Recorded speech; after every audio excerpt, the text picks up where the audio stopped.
Salam aleikum, gente, tudo bem? Hoje estamos aqui com a tia Zaina. Seja bem-vinda, tia. Bem-vinda, Fafi. Para mais um episódio da minissérie Profissionais que Usam Hijab. E a gente vai começar como sempre. Tia, se apresente um pouquinho, conte um pouquinho sobre você. Boa tarde a todos, tudo bem? O meu nome é Zainab Abdallah. Eu nasci no Brasil, em São Paulo. Eu tive várias etapas assim diferentes da minha vida. Eu fiquei em São Paulo até os 8 anos de idade. Eu vou explicar o porquê.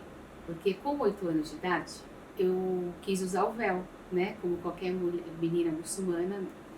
O certo é 8,5, então eu quis usar um pouquinho antes. Só que eu estudava no colégio de padres, no Paris. Como é uma decisão não fácil, imagina há quantos anos atrás, eu não vou falar para não citar a minha idade.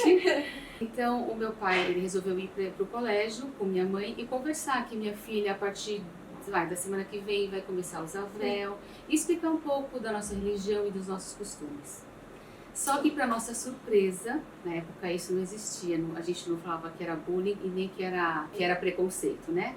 O padre simplesmente virou para o meu pai, depois de 1 hora de explicação, meu pai e minha mãe explicando, ele falou: então, senhor Ali, se o senhor quer seguir sua religião, o senhor vai para o seu país.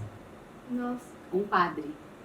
E depois as pessoas falam que não existe islamofobia, né? E olha desde quando, tá? O meu pai ficou sem reação e não tinha essa ideia de preconceito, o que pode e o que não pode. Sim. O meu pai, ele seguiu ao pé da letra. Dentro de 1 mês, ele vendeu tudo que ele tinha fabricado. Tá, sabe, ele sempre... meu pai morou no Brasil desde os 18 anos de idade. Então, ele largou a vida dele inteira por causa dessa palavra de um padre, entendeu? Olha a força das palavras, né? Sim. E realmente, a gente foi pro Líbano, eu tinha 8 anos e alguns meses. E a nossa ida pro Líbano foi só por causa do meu hijab. Porque não estava nos planos do meu pai largar do Brasil num prazo de 1 mês e ir embora, porque eu estava na hora de usar hijab, entendeu? Sim. E eu queria, e é normal pra gente, porque minha mãe usa, todo mundo usa, e a nossa religião, a gente tem ciência disso. Não é uma coisa que você vai pensar muito, eu quero usar e não importa o que tem que acontecer pra eu usar. Sim. E foi o que aconteceu. A gente foi pro Líbano, cheguei lá no primeiro dia, no segundo já coloquei o véu, com 8 anos e meio, e não tive dificuldade nenhuma. Inclusive, é mais fácil lá, né? Porque muitas pessoas usam, você vai pra escola, não 100%, mas 80% das meninas usam véu, as professoras usam véu, ou até quem não usa entende. Geralmente é tudo da mesma religião, mesmo quem não usa véu. Exatamente. Ninguém olha pra você torto e tal. Foi super tranquilo. Daí depois eu fiquei no Líbano até os 17 anos. Daí meu pai decidiu voltar pro Brasil. Aí que começou a história do véu, né? Porque eu fui morar em Foz do Iguaçu, apesar de que na época já tinha bastante mulheres que usavam véu. Só que ainda a gente passava por cada situação muito triste. Eu digo assim triste porque isso é ignorância, é falta de informação, é falta de conhecimento. Eu penso assim, se eu desconheço a cultura ou alguma coisa diferente que eu vejo, o certo é eu me informar e não eu julgar assim de cara, né? Exatamente. Na escola, olha, o que zoavam a gente na escola. Era muito difícil. Na escola, na rua, chamavam a gente de careca, de a mulher que tem piolho, um monte de coisinhas que você tem que ouvir na escola, você tem que engolir. E sabe, tipo, 17, 18 anos, você não tem aquela personalidade forte de enfrentar. Sim. Por mais que você aceite o seu véu, por mais que você acredite que ele é um mandamento de Deus, é um dever seu, né? Chega numa hora que você fica assim, meio pra baixo, sabe? Sim. Por quê? É que é uma idade também de insegurança, né? Então, é insegurança, só que daí você olha assim, mas por quê? Por que tem quem tá, vamos supor, diferente, não vou citar as diferenças, não são julgadas ou não são tratadas dessa forma? A gente passou muito por situação assim, constrangedora em escola, no supermercado, já passei por várias situações. Enfim, é difícil, só que assim, a mulher que decide usar o véu, ela sabe disso. Sim. A gente não mora no Líbano, a gente não mora no Irã, a gente não mora na Arábia Saudita, a gente mora no Brasil. Eu amo morar no Brasil, eu nasci aqui, não trocaria morar no Brasil por nenhum lugar, nem o Líbano, que eu amo também. Sim. Mas eu me acostumei aqui e eu gosto daqui. Então a gente sabe que vira e mexe, mesmo em 2022, ainda acontece de alguém chamar a atenção na rua ou falar uma palavra que vai te ofender. Ela não pensa em você como pessoa, ela pensa em você olhando para o seu véu, para a sua origem, para a sua crença. É errado isso. Eu acho que as pessoas tinham que se respeitar mais, tinham que se informar mais. Se eu aceito ou não, isso é coisa minha, né? Vamos supor, alguém me vê na rua e não gosta do meu véu. O problema é dela. Eu não estou pedindo para ninguém usar véu. Eu estou usando o véu porque eu quero, eu acredito. Então, a única coisa que eu peço é respeito. Exatamente. Entendeu? Sim. Cada um, como se diz daí, é no seu quadrado, Sim. né? E é isso, mas com muita experiência, com o passar dos anos, a gente vai adquirindo essa coragem que faltava aos 17, 18 anos. E agora de boa, eu não me importo nem um pouco. Alguém para e pergunta, eu tenho o maior prazer de explicar, de responder de boa.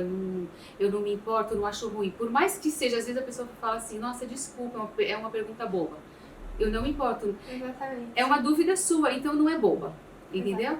Agora, alguém chegar também e xingar e falar de religião ou de país, também eu não me importo nem um pouco. Eu não me estresso mais, eu respondo à altura, sabe? Sim. Assim, uma resposta boa mesmo, mas eu não desço do salto. Sim. Assim, eu respondo com classe, Sim. mas tudo que a pessoa precisa ouvir. Porque já chega, isso é cansativo. Sim. Há pouco tempo atrás eu estava voltando da academia com mochila nas costas, daí eu vou chamar de moleque, porque sei lá, deve ter 20, 21 anos. Sai que a mulher bomba tá chegando. Poxa, Nossa. ainda hoje a gente tem que Exatamente. ouvir isso. Coisa entendeu? que a gente acha que o que parou 10 anos atrás não parou. Eu acho que não para. Enquanto tem gente mal informada no mundo, Sim. isso não vai parar. E tem gente mal informada porque quer. Entendeu? Porque agora tem acesso à informação. Tem muita É só informação. pesquisar, é só você Exatamente. entrar, ver. Antigamente não existia o nosso amigo Google, né? Exatamente. Não existia tanta informação no Instagram, no Facebook, assim, na mídia em geral. Sim. Daí sim, se alguém falar assim, nossa, eu não conheço, nunca ouvi falar, eu até paro e falo, tá certo, mas hoje em dia é difícil. Vamos supor que realmente não conhece? Então venha perguntar e pedir esclarecimento e não julgar e Exatamente. atacar, entendeu? Eu sempre falo isso, né? Que quem tiver dúvida, alguma coisa, não custa nada você Não parar custa. e perguntar, a gente De vai jeito responder com nenhum. o maior prazer. Exatamente. Só que a gente sente quando a pessoa tá perguntando É. por perguntar, porque realmente quer Sim. saber, ou quando a pessoa tá perguntando pra julgar, porque se sente superior, porque acha que a Isso. gente é oprimida e já vem com julgamento. E quando fala pra você, Sim. vai pro seu país? Eu falo, eu vou pra onde? Gente, eu tô aqui. Eu falo isso também. Eu nasci aqui, eu vou voltar pra onde? Tipo, agora eu moro, até eu fiz, né, meio que um meme quando eu tava vindo aqui pro Brasil, eu postei, estou voltando pro meu país, que eu tô vindo pro Brasil. Se a Porque gente nasceu querendo- aqui, a gente é exatamente. brasileira. Não importa a religião, não importa os costumes. A gente nasceu aqui, então a gente é brasileira. Querendo eles ou não, a gente é Sim. brasileira. Né? Porque, tipo, quem são as pessoas pra definirem se a gente é Ninguém. ou não brasileiro? Ou se a Exatamente. gente... Sabe, é uma coisa que... Não, as e pessoas mais não uma têm. coisa, que diferença faz na vida de uma pessoa se eu sou brasileira, se eu sou libanesa, se eu sou americana? Sim. Que diferença faz? Ninguém ganha nada Não, com isso. Isso é uma identidade minha que tem a ver só comigo. Sim. Então não faz diferença para outra pessoa, para ela querer saber se eu sou brasileira ou se eu sou brasileira, para ela pedir para eu me retirar. Até É porque complicado. quando eles falam pra gente, não é nem pedindo, né? É só Não, volta. Exatamente. Sim. Mas tranquilo. E aí, quando Paciência. você voltou e... Como que foi entrar na faculdade usando hijab também? Então, antes da faculdade, em Foz mesmo, eu decidi fazer magistério. Sim. Que eu amo desde pequena dar aula para os sofás, para as bonecas, né? E quando eu vim para cá, eu estava no segundo colegial. Então eu não podia entrar direto na faculdade. Eu tinha que fazer o terceiro colegial. E foi meio complicado, porque eu fiquei umas 2 semanas no colégio e eu não me senti bem. Daí outra opção é porque minha mãe falou, de jeito nenhum você não fica em casa, né? Porque tem que estudar. Tem que estudar. Gente, tem que estudar, Sim. mulher muçulmana tem que estudar. É a né? obrigação de todos os muçulmanos buscarem conhecimento. Exatamente. Daí eu optei pelo magistério. Eu fiz magistério e onde eu fiz, tinha eu e mais 2 moças muçulmanas que também usavam véu. A gente não sofria muito, para falar a verdade. Porque eu acho assim, quando você está numa faculdade ou no magistério, a maior parte dos alunos são adultos, então eles não vêm atacando. É diferente de quando você está numa escola, sabe? Criança brinca mais, brinca, não pensa se ofende a brincadeira ou se não. Faculdade já Faculdade já é outro ambiente, são sim. outras cabeças, outras pessoas. E no magistério foi também exatamente assim. Era interessante porque a gente tinha aula de psicologia, um monte de didática, e daí a professora do nada parava. E ela falou assim, Zaira, vamos lá. E do Líbano, como que funciona? E, sabe, é mais questão que ela trazia em psicologia. E para muçulmano, como que é? Então, a gente parava um pouquinho a questão de psicologia e eu ia lá para frente já falar da nossa religião. Sim. E foi muito interessante, eu gostei, foi muito legal. Ela tentava incluir vocês, isso é muito legal. De um jeito, assim, maravilhoso. Eu não me senti diferente, foi muito bom. É uma muito coisa bom que mesmo. acaba, eu lembro, né, na faculdade, quando eu fiz um ano aqui, que é meio uma forma de incluir, mas que você se sente muito, que você faz parte. Sim. Que você tenta agregar da sua maneira. Isso é muito legal, que você tá podendo acrescentar. E eles tratam a gente, e na faculdade também, que eu fiz, daí eu terminei o magistério em Foz e vim para São Paulo de novo. Então eu fiz faculdade aqui em São Paulo, né? Eu me formei em pedagogia, depois eu mudei totalmente em gestão financeira. Foi de um lado. É que tem o porquê. Sim. E eu fiz pós em psicopedagogia e fiz pós em gestão de pessoas. Viu, gente? Pra quem fala que mulher muçulmana não pode estudar, olha o exemplo. Pode. A pandemia fez eu parar um pouquinho. Eu tô pensando no mestrado agora. Coisa. Parabéns, tia. Obrigada. Então, na faculdade foi muito bom. Porque é assim, eu era a única que usava véu. Única na faculdade inteira. E quando eu comecei, foi diferente. Não tem como eu falar que não foi. Sim. Mas eu não senti um olhar assim, atravessado. Ninguém me ofendeu com uma palavra, com um olhar, com uma pergunta, nada. Eu me senti diferente porque eu era a única entre, sei lá, quantos mil alunos que tinha naquela faculdade, né? Só que eu tô numa idade que eu acho assim, que eu ser diferente já me agrada. Sim. Entendeu? Eu não fico assim, nossa, eu sou a única de véu, eu tô com vergonha. Não. Eu entrava assim, de cabeça erguida e fazia questão de todo mundo olhar e alguém me parava, perguntava e eu falava de boa. Sim. Mas a gente, com mais experiência, a gente não fica mais com vergonha. Ainda mais se você tá com fé, você usa o véu, sim, porque você tem fé, você quer agradar a Deus, você sabe que é um mandamento e você tá usando porque você quis, você não tá obrigada. Então, eu passava de boa. Daí a questão de cumprimentar também foi uma outra questão que na primeira colação de grau, quem estava entregando era um doutor homem. Na sala de aula, com 300 alunos, a gente não tem esse contato. Então, em nenhum momento eu tive que falar para alguém que eu não cumprimento. E a minha turma de trabalhos e tal, era só meninas. Sim. Então, eu nunca comentei sobre isso. E na hora da entrega do diploma, que o meu nome é Zé, então eu sou a última da sala, né? Então eu vi que era um doutor e cumprimentava e beijava, como que eu ia passar por isso? Daí eu chamei uma moça responsável pela organização e falei, olha, você vai ter que me ajudar, porque eu jamais iria cumprimentar, sim, né? Porque eu não posso cumprimentar, eu tenho essa ciência e eu não quero fazer essa desfeita com o doutor na frente né? Então eu chamei uma coisa desconfortável. E outra, eu acho que as pessoas que estavam lá não iam entender, eles iam achar que é sei lá, algo mal educado da minha parte. Eu não queria passar essa imagem para eles e ao mesmo tempo não queria pecar, porque não, sim, pode cumprimentar. Então eu chamei uma moça e eu falei, olha, você precisa fazer um favor para mim urgente, porque tinha aquelas pausas para foto e tal. Eu falei, você vai lá no doutor que está entregando, você pede para ele, quando chegar na vez da Zaira, aquela moça de véu, para ele não cumprimentar, eu não posso, depois eu explico para ele. Mas não tinha tempo, não tinha, sim, como ela falar muito também. E foi super de boa. Ela fez isso, eu fui lá, ele só olhou para mim, porque ele não sabe fazer assim também, né? Mas eu fiz, ele me entregou o diploma e foi tudo tranquilo. Que bom. E realmente é muito importante, tipo, esses momentos que a gente fala sobre a nossa fé e deixa as pessoas saberem, né, o porquê disso. Então depois, quando você explicou, eu tenho certeza que ele deve ter ficado... No próximo ano, eu fiz uma outra especialização, mas lá na mesma faculdade eu procurei. Eu falei, doutor, eu tô te devendo essa. Ele falou, nossa, como assim? Eu não sabia disso.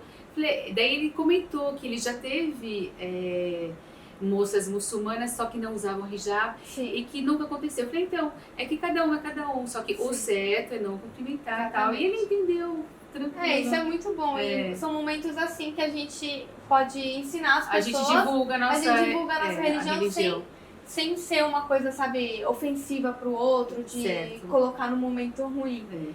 Então, mas assim, eu queria te perguntar, quando você entrou no mercado de trabalho? Então, para você se tornar uma profissional, porque, querendo ou não, a gente sabe que é complicado. Tem muitas mulheres muçulmanas que acabam não conseguindo emprego, não conseguindo nem estágio para se formar na faculdade. Então, como que foi esse processo para você? E se você já pensou em tirar o hijab por conta disso? Sim. Então, vamos começar pelo estágio, né? Eu fui fazer estágio numa escola do município, né? Era uma SEI. E quando eu fui, eu levei a cartinha do magistério e tal, eles olharam para mim, a diretora olhou para a cartinha, olhou para mim, tava eu e mais duas meninas, as duas meninas sem véu, brasileiras. Ela não parava de olhar pro meu nome e olhar para mim. Eu falei, pois é, porque as outras duas meninas tinham já entregue e estava tudo certo. A gente começa na segunda, chegou a minha vez e ela travou. Eu falei, então... aconteceu alguma coisa, daí eu brinquei até, eu falei, meu nome é complicado de ler, né, porque o meu nome é Zainab, só que quando alguém vai ler, como é que se lê mesmo? Gente, é só soletrar, né, mas enfim. E ela travou. Eu falei, tem alguma coisa errada? A minha escola esqueceu de colocar alguma informação, né, porque eles mandaram uma cartinha que a gente tinha que fazer 2 meses de estágio naquela escola. E ela travou, ela falou assim, ai não... E ela olhava pra mim, eu sentia que ela queria falar alguma coisa e não saía. Eu falei, não, mas pode falar, porque se tem algo errado eu peço pra corrigir, porque minhas colegas vão fazer aqui e a gente tem que fazer junto. Não, é que aqui a gente, porque era uma escola que tinha até o 4º ano só na época. É que aqui só temos crianças e ninguém tem contato com pessoas diferentes. Eu não sei como que vai ser na sala de aula, porque a gente que tinha que assumir a sala, né? A professora ia ficar lá no fundo da sala e a gente que ia assumir a sala. E ia ter um dia que eu sozinha assumia a sala. E ela achou dificuldade. Eu falei, mas... Então, eu tô chegando agora na escola, eu não tive ainda essa experiência, a primeira escola que eu faço estágio, e vamos ter essa experiência junto.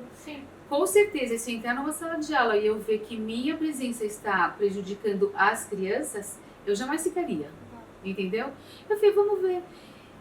Eu tenho certeza que vai ter muitas perguntas, né? Porque criança é curiosa e criança não pensa para falar. Então, o que tiver na cabeça vai falar. E eu vou responder assim, na maior tranquilidade. Mas eu quero saber se as crianças vão se assustar ou não. A gente não pode... dar a chance. A gente não pode julgar, não vai dar certo porque as crianças vão achar estranho. Sim, mas qualquer coisa diferente no mundo é estranho. Então, a gente precisa tentar. E olha... foram os 2 meses mais legais da minha vida. É muito engraçado. As crianças fazem perguntas muito legais, sabe? Eles não pensam se tá errado ou se tá certo. Assim, bem curiosos. São curiosos e são inocentes. Essa é a parte legal, entendeu? E tia, você namora? Daí, e quando eu falei que não namoro? Daí uma menininha de 5 anos, mas como assim? Mas eu já tenho namorado e você não namora? Quantos anos você tem, sabe? Meu Deus. E por que não passa batom? E por que, sabe? Mas é muito legal, porque eu fiquei 2 meses lá. Você acredita que chegava mães para pegar os filhos à tarde? Quem é a tia Zaina? Que queria conhecer você. Porque as crianças chegavam em casa e falavam assim, tem uma professora que ela não é normal. Os pequenininhos falam, que professora que não é normal? Daí queriam conhecer. E foi super assim, legal, uma experiência muito boa, que eu levo assim pra vida inteira, mesmo não trabalhando com crianças agora, mas é algo que eu gosto muito e quem sabe mais pra frente, né? Quem sabe. E aí depois pra entrar, tipo, mais... Então, estágio foi super tranquilo. Agora, quando eu morava em Foz ainda, eu fazia o magistério e eu trabalhava, mas eu trabalhava numa escola árabe, então eu não senti essa dificuldade, né? A diretoria, todo mundo era árabe, era muçulmano. E mais pra frente, daí teve a base nacional que foi incluída na nossa escola, só tinha diretora, professoras brasileiras, só que elas que estavam na nossa escola. Então eu não senti essa dificuldade, entendeu? Até porque eu ficava lá no meio entre era a parte árabe e parte brasileira, eu ficava com as duas, entendeu? Eu traduzia, eu conversava, então foi super tranquilo. E quando eu vim pra cá, eu também trabalhei 1 ano na escola árabe e também não senti nenhuma dificuldade porque eu estava na escola árabe. Sim. E quando eu só trabalhei 1 ano na escola árabe e depois eu fui trabalhar com meus irmãos.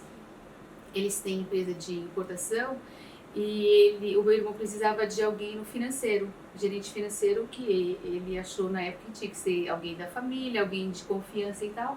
E ele falou, ninguém melhor do que você para trabalhar com a gente. Só que eu não sabia mexer com dinheiro, eu só sabia gastar, eu só sabia comprar.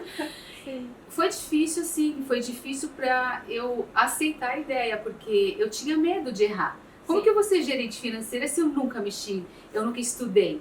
Aí que surgiu a faculdade da gestão financeira, que eu falei, não, se eu tô lá no meio, eu preciso me aprofundar mais no assunto. Mas eu aprendi mais, na verdade, com a experiência. Eu não tive dificuldade lá, porque também os donos são muçulmanos, são meus irmãos, né?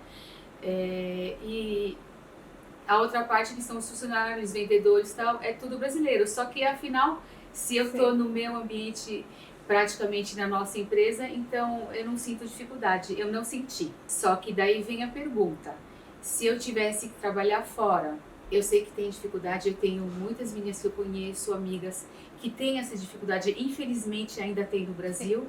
Isso é triste, porque a gente está no século XXI, a gente ainda a gente se limita a um véu. É uma vestimenta. É minha vestimenta. É uma coisa nossa, não vai mudar nada no outro. Não, se eu uso véu, eu não vou entregar menos onde eu trabalho. Ou se eu tô sem véu, eu não vou entregar mais, né? Todo mundo sabe, nos países, França, Londres, qualquer país ou cidade que você vai lá fora, você vê moça muçulmana trabalhando em qualquer setor, né? Porque às vezes passou uma brincadeira um tempo atrás no Facebook. Sim, mostraram várias moças que trabalham na limpeza. Porque alguém colocou foto de alguém limpando o aeroporto, foto de alguém limpando o supermercado. Não é não. Você entra em banco, tem mulher que usa véu, você entra em shopping, a consultora lá de maquiagem usa véu, a consultora de roupa usa véu. Em todos os setores tem moças. E é super tranquilo. Em supermercado, que não tem nada, vamos supor que você vê uma moça numa loja, é a loja do pai ou do marido. Não, você entra em supermercado, que é de rede, né, nacional, e tem muçulmana. Então, isso é preconceito, isso é um atraso para nós no Brasil, infelizmente. Quando eu converso assim com algumas meninas que estão agora se formando, eu falo, umas delas é minha filha. Sim. A minha filha faz medicina, ela usa véu e ela é a única que usa véu na faculdade dela. E ela foi chamada para fazer parte de um conselho, alguma coisa assim, de incluir a mulher muçulmana no Brasil nas profissões e tal. E ela me falou, eu falei, né, você vai sim.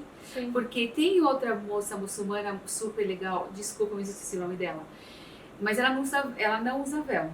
Sim. Então a única que usa véu era a Ian. E eu aconselhei, eu falei, você vai representar as mulheres na sua faculdade e vocês vão se encontrar com outras faculdades. Se cada moça ficar com vergonha e ficar para trás, a gente nunca vai aparecer. Então é um apelo para as moças que estão se formando agora. Gente, somos inteligentes, somos capazes, somos informadas, somos estudadas. Ninguém é melhor do que ninguém. Eu sou o que eu faço, o que eu estudo, né? O que eu consigo entregar para uma escola, para uma empresa, para qualquer emprego que for. Eu não posso me sentir menos valorizada porque eu uso véu, muito pelo contrário. Gente, se a gente não se valorizar, ninguém vai valorizar a gente. Então, a gente colocou o véu porque a gente tem fé. Sim. Então, a nossa fé tem que levantar a gente e colocar lá na frente. Realmente, né? Sim. É muito sério isso. Se a gente não trabalhar em cima disso, ninguém vai fazer por nós. É muito importante a gente a gente precisa de representatividade. Precisa. E é muito importante quando a gente tem uma oportunidade realmente seguir isso, falar. Até mesmo, esse foi um dos motivos que eu comecei o canal. Eu tava Sim. assim, se eu não tô feliz com como a mídia tá representando a religião islâmica, então eu vou fazer a minha parte, já Tá que eu certo. já estou na mídia e comecei. Então a gente precisa fazer alguma coisa e cada um fazer a parte dele, porque Sim. a gente vive numa comunidade, cada um tem que fazer alguma coisa pra melhorar. Certo. Voltando, eu acho que eu acabei não respondendo a questão que se eu precisar trabalhar fora Sim. e Se não for você- aceita com véu, não julgando ninguém, Sim. né? Eu não julgo ninguém, cada um tem seus motivos, cada um tem sua realidade, mas eu, Zena, eu não tiraria. Não sei, eu trabalharia em casa de qualquer Fazer alguma forma, coisa mas aqui. eu não me vejo sem véu, entendeu? Eu usei véu com 8 anos e meio, eu usei porque eu quis.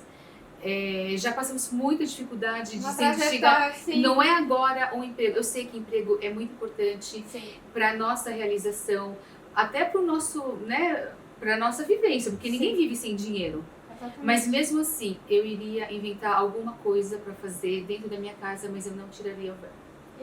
E uma coisa que me deixa muito triste é o tanto de gente que eu vejo que acaba precisando. Às vezes eu já vi histórias de mulheres que são que precisam pra viver porque são sozinhas, têm filhos, e aí pra viver precisa tirar um hijab e com uma dor. É sempre com uma dor, e vocês podem ver, né? É sempre com uma dor de tipo, eu preciso tirar uma parte minha. Porque o Exatamente, hijab é parte se torna nossa. uma parte nossa. Isso é triste. Sim. Isso tem que ser levado muito a sério. Os donos de empresas grandes, porque eu fiquei sabendo de algumas meninas que foram fazer, ela fazia economia, alguma coisa nesse sentido. E ela foi fazer estágio numa empresa grande e o cara era árabe e ele não aceitou porque ela estava de véu. Então, se a gente não se apoiar, Exatamente. né? Quem vai apoiar? Isso é um atraso. Exatamente, já é um atraso. É um atraso. Eu não sei o pessoa. que eles pensam. Tipo, se alguém entrar na minha empresa e ver uma mulher de véu, o que vai acontecer, gente? Nada. As pessoas simplesmente ficam admiradas. Infelizmente tem né? essa ideia de que, não, ou vai chamar atenção e a pessoa vai ficar com medo, alguma coisa assim, e acaba não dando oportunidade de fazer a diferença. Porque você não sabe, igual você estava falando da escola. Sim. Mas eu tenho que dar a chance às crianças para saber se elas vão ter medo ou não. Uma experiência legal que eu tive, porque como eu sou gerente financeira, eu acabo tendo reuniões com gerentes de banco, essa questão toda. E quando eu fui ter a primeira reunião com o gerente de banco, eu falei pro meu irmão assim, eu não quero participar da reunião. Ele falou, como assim? Porque ele é o diretor, tipo, ele poderia fazer a minha parte, mas ele falou, não. Depois eu pensei, e faltava uma semana pra reunião, eu voltei pra casa, pensei, falei, tá, eu sou gerente financeira, eu não pretendo sair amanhã da empresa nem o ano que vem. Então, cada vez que eu tiver que me reunir com um homem estranho, eu vou voltar atrás. Vai querer parar, né? E eu falei, não, eu vou participar. Eu participei e agora eu levo, tipo, eu me reúno, eu que trato tudo com eles e de boa. E eles sabem, eles conhecem, eles chegam lá, eles já fazem assim, sabe? Sim. É muito engraçado, inclusive às vezes você fala com alguém no telefone, um gerente, porque tem o costume de falar tchau, beijo. Daí ele fala assim, tchau, beijo. Ai, desculpa, não pode, sabe? Acaba sendo legal, porque eles já entendem e eles levam na boa. Por que eu não vou aceitar isso e para as pessoas que eu passo essa imagem, eles aceitam? Então eu preciso me aceitar e eu preciso exigir dos outros a me aceitarem também. Sim. Só assim que a gente consegue. Muito obrigada, tia. Se você quiser deixar alguma mensagem pro pessoal em casa. Eu que agradeço, eu amei participar dessa entrevista com você. E a mensagem que eu quero deixar pro pessoal é o seguinte, a gente não julgar o próximo sem entender a realidade da pessoa, sem entender o propósito, sem entender o porquê daquilo e sempre se colocar no lugar do outro. Eu acho que isso é uma coisa que funciona com todo mundo, né? Vamos supor, se eu vejo uma moça, sei lá, de boné virado. Se eu achar estranho, eu não posso zoar ou então ofender. Se eu fiquei na dúvida, eu pergunto. E se eu fiquei na dúvida e não quero perguntar, eu preciso guardar isso pra mim. Respeitar. Respeitar. Ela tá assim porque ela quer, ela se sente bem assim. quem sou eu para julgá-la? Exatamente. Isso é um exemplo mínimo. E eu me colocar no lugar da pessoa que eu for ofender ou for julgar, e se eu tivesse algo em mim ou algo na minha religião que fosse diferente também, eu iria aceitar que o outro me julgasse? É fazer só essa pergunta, me colocar no lugar do outro, ver. Se eu aceito, beleza, mas ninguém aceita, né? Exatamente. Então é isso, se colocar no lugar do outro e respeito acima de tudo. Sim, muito obrigada, tia. Oi, da sua vida? Obrigada! Gente, muito obrigada, Nada. tia. Todo mundo sabe que eu amo açaí, eu recebi um açaí. Não tinha como deixar de não servir o açaí pra Fatuma, né? Muito obrigada, tia. Imagina. Quero agradecer por ter topado essa entrevista. Foi muito legal conversar Eu com que você. agradeço. Isso. É isso, gente. Eu espero que vocês tenham gostado também. Assistam os outros episódios e conheçam várias outras mulheres maravilhosas, assim como a tia Zaina. Obrigada. E é isso, gente. Curtam o vídeo, se inscrevam no canal e compartilhem com seus amigos. Até a próxima!